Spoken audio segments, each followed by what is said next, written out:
1718, the golden age of piracy nears its end, and one pirate's fate is sealed. His name, Stede Bonnet, a wealthy landowner turned pirate, not born for the sea, yet drawn to it. He abandoned comfort for chaos. His crew doubted him.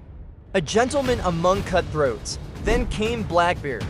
An alliance and manipulation, Bonnet lost command, his fate drifting further away. After battles and betrayal, Bonnet tried to reclaim honor. Near the Carolinas, authorities closed in. A fierce fight erupted, but escape was impossible, captured at last. The gentleman pirate defeated. His calm begins to crack. He was taken to Charleston, a city waiting for justice or revenge. In prison, Bonnet waited. Time slipping away, he wrote letters pleading mercy, begging for his life. But sympathy was scarce. The end drew near. The trial began. Charges, piracy, evidence overwhelming. His confidence fades. Guilty, sentence, death. Bell toll slowly. Execution set. He begged again. Letters delivered to governor. Appeals denied. No pardon. Bonnet collapses emotionally. Fear takes hold. Chains dragging. Time is up. December 10, 1718, a public spectacle. He walks to his fate, no longer composed. Rope swings gently. The end is near. Bonnet looks at crowd, eyes filled with regret. He speaks softly. He pleads once more. But no one intervenes. Executioner steps forward. Justice or vengeance, the final moment. Bonnet breathes deeply. A gentleman to the end? Or a broken man? It was over. Silence followed. Another pirate gone. The sea moves on, but legends remain. Stede Bonnet, a man out of place, caught between worlds. Luxury and lawlessness, choice and consequence. His story ends, but history remembers. From wealth to piracy, from command to capture, from hope to despair, Stede Bonnet's journey reminds us. Not all pirates were born into chaos. Some chose it and paid the ultimate price. Edward Teach, better known as Blackbeard, was one of history's most notorious pirates. His fearsome reputation struck terror along the American coastline. Known for his long black beard and fearsome tactics, he commanded the Queen Anne's Revenge, his flagship of terror. By 1718, Blackbeard's reign had drawn the attention of colonial authorities. Governor Alexander Spotswood of Virginia decided to put an end to him. Lieutenant Robert Maynard of the Royal Navy was chosen to hunt him. On November 22, 1718, Maynard tracked Blackbeard to Ocracoke Inlet. Blackbeard anchored, ready for the fight that would define his legend. Maynard devised a clever ambush, hiding men below deck. Blackbeard's men, unaware, were confident of victory. As Blackbeard's ship approached, Maynard's men struck. The battle was fierce. Blackbeard fought with unmatched ferocity, shot multiple times and stabbed repeatedly. He refused to surrender, fighting until the very end. Eventually, he fell, his body collapsing onto the deck. His head was severed and displayed as a grim warning. The death of Blackbeard ended his reign of terror. Yet his legend would live on in pirate lore. Stories of his cunning and cruelty echoed through ports. Many of his treasures were never found, fueling myths. He inspired fear not only through force, but sheer presence. Fuses in his beard, dark attire, and wild eyes struck terror instantly. His life was violent, but it left an indelible mark on history. Blackbeard's battles were legendary, often described in vivid detail. He terrorized merchant ships and amassed great wealth. Yet, it was his cunning and reputation that made him feared. Maynard's ambush relied on deception and precise planning. Blackbeard underestimated the Navy's strategy.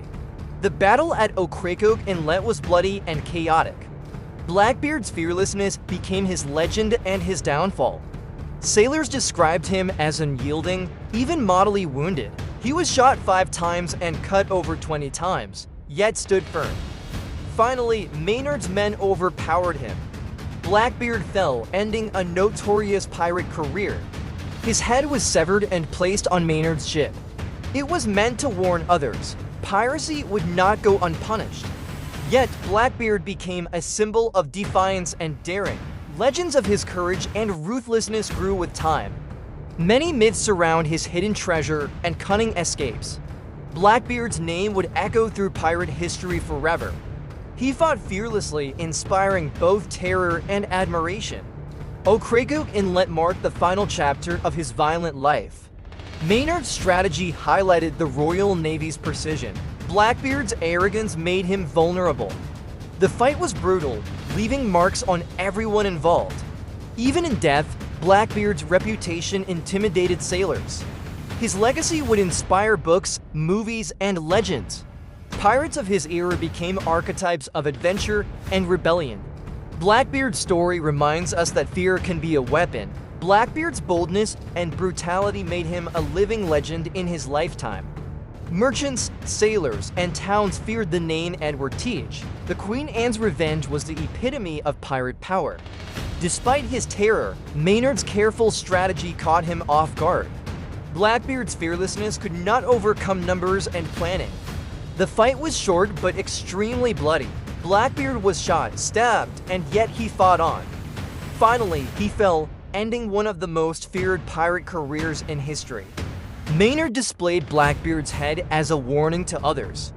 Blackbeard's death didn't end the myth of the pirate life. He became a symbol of rebellion and audacity. Stories of his cunning escapes and brutal raids persisted. Legends grew, often exaggerating his deeds for fear and fascination. Some claimed he buried treasure, though it was never found. Blackbeard's name would live on in history books and folklore. His life was short, violent, and filled with infamy. Yet his story continues to inspire curiosity and imagination. Blackbeard exemplifies the ultimate pirate myth. He was both feared and admired, a legend in life and death. The battle at Ocracoke Inlet sealed his fate. Maynard's victory demonstrated the power of strategy over brute force. Blackbeard's head was sent to Virginia as a warning. But the stories of his audacity outlived the gruesome display.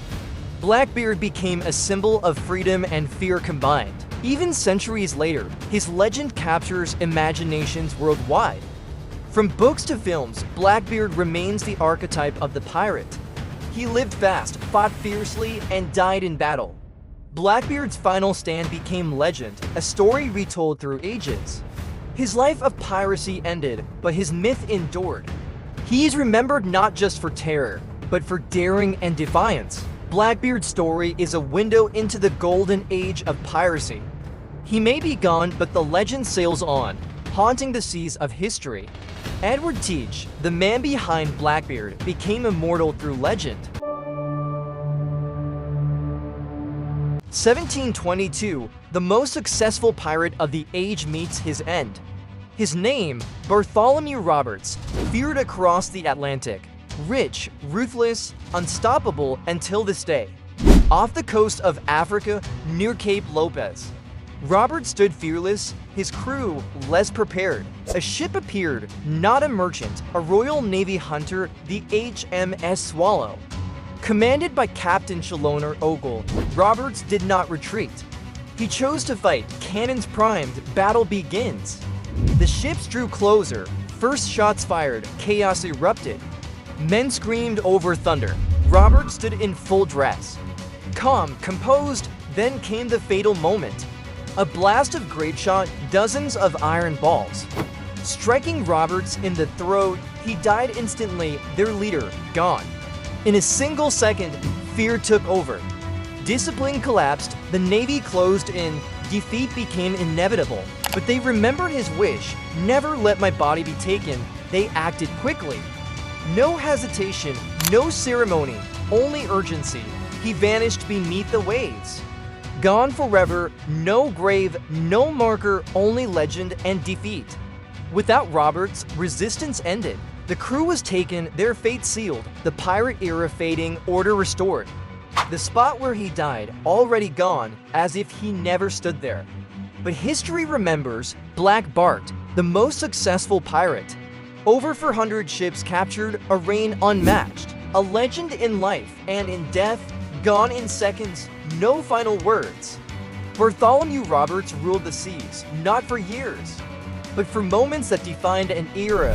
His death was sudden, brutal, final, no last speech, no dramatic stand, just a single blast and silence. And yet, his legend survived the waves.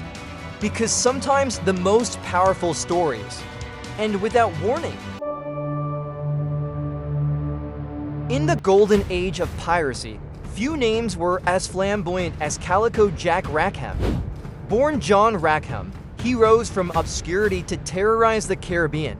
By 1718, piracy was everywhere, from the Bahamas to Jamaica. Rackham's nickname, Calico Jack, came from his love of colorful clothing. But it wasn't style that made him infamous, it was the company he kept. And Bonnie and Mary Read, two of the fiercest women pirates of the Caribbean. Life aboard his ship was chaotic, wild, and intoxicating.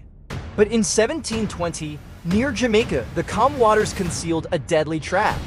The Royal Navy was hunting pirates relentlessly.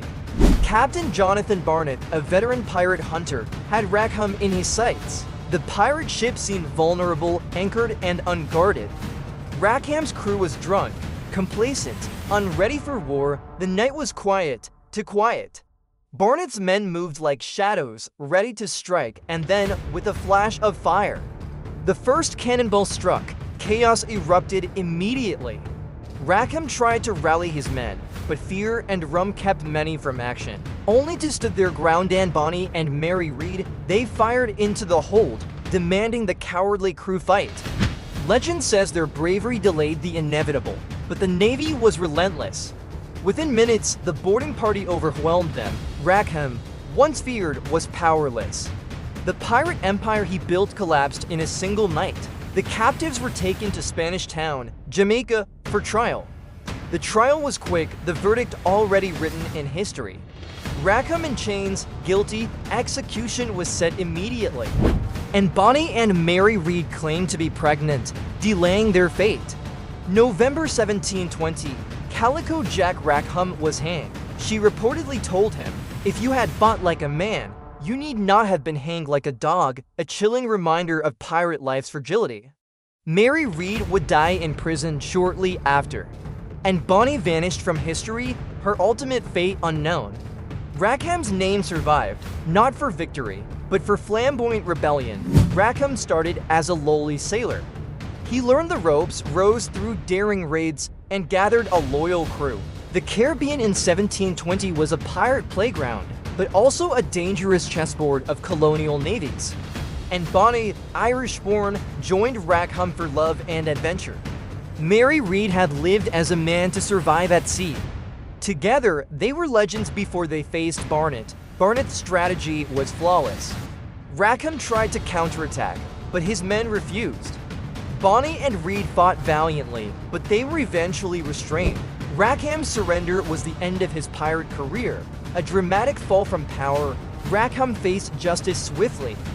Bonnie and Read delayed execution through pregnancy claims, but Rackham's fate was sealed. His final words reportedly were defiant, but fate was unyielding. Rackham's death marked the decline of piracy in the Caribbean. His flag, skull, and crossed swords became iconic. Stories of Bonnie and Read continue to inspire pirate folklore. Rackham's life shows the fragility of legend, the cost of rebellion, and the courage of those who refuse to hide. Even in defeat, their stories live on, reminders of an era defined by freedom, danger, and the sea. July 1726, the Boston harbor air is thick with the scent of salt and the heavy anticipation of a public execution. Today, the legendary pirate William Fly faces his final horizon, a man whose defiance would become the stuff of maritime lore. Deep within the stone walls of a Boston prison, Fly sits in the shadows, unbothered by the heavy chains binding his wrists. He spends his final hours not in prayer, but in reflection, writing his thoughts while the city outside prepares for his end. Outside, the Boston Common is swarming. Hundreds have gathered to witness the fall of the man who terrorized the shipping lanes. The prison doors creak open. Fly emerges, walking with a steady, determined pace that shocks the jeering onlookers into a sudden silence. He ascends the scaffold as if it were the deck of his own ship, looking out over the crowd with a firm, unyielding expression. Then, in a final act of incredible bravado, Fly grabs the rope himself, critiquing the executioners not for being poorly made. He refuses the traditional blindfold, wanting to meet his fate with open eyes. The crowd gasps as he prepares for the final drop. The trapdoor releases with a heavy thud. In an instant, the life of William Fly transitions from reality into a maritime legend. But before the gallows, there was the sea. Long before his capture, Fly was just another sailor enduring the hardships of merchant life. Tired of the lash and the poor pay, Fly led a mutiny on the Elizabeth, seizing the vessel and turning his back on society. His rise was swift. He raided merchant ships with surgical precision, becoming a shadow that haunted the Atlantic trade routes. But the British Navy was never far behind.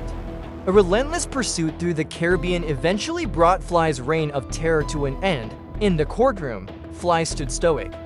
He heard the sentence of death without a flinch, holding on to his dignity before the bewigged judges. His death marked the closing of an era. The golden age of piracy was fading, replaced by the iron grip of naval law.